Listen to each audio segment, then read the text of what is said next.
Осындай жағдай болып жатқан жағдай, шайтан кеп дауыстайды. Ей Алланың құлдары деп дауыс естіледі.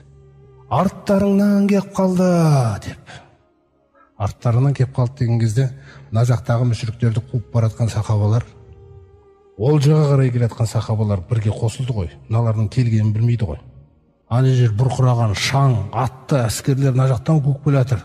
Мұсылмандар абжыраған, бір-бірін шауып жатыр ғой. Қараңыз қандай дәрежеге жетті. Уже көрмейді кімді шауып жатқанын. Алла Тағала алып қойды жүректен.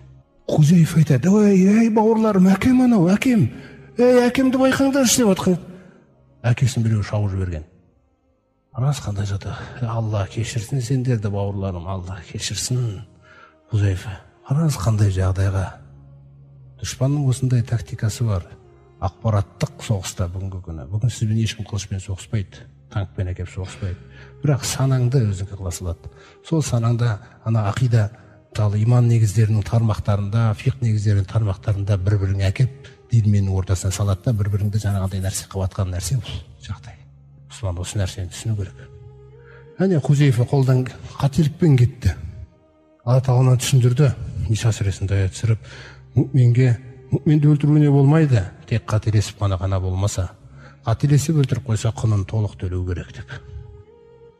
Кейін пайғамбарымыз салсам айтады ғой: ей Хузайфа, әкеңнің құнын төлейміз біз, күллі мұсылмандар жиналып.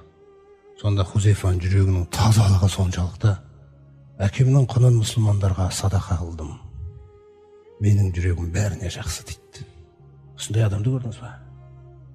Осындай адам пайғамбарымыздың сыршысына айналған. Ойлаңыз, сыр сақтай алатын, өзін өзі ұстай алатын жігіт, аяғына дейін. Хузайфа деген, Йеман деген әкесі жаңағы жерде қаза тауып кетті.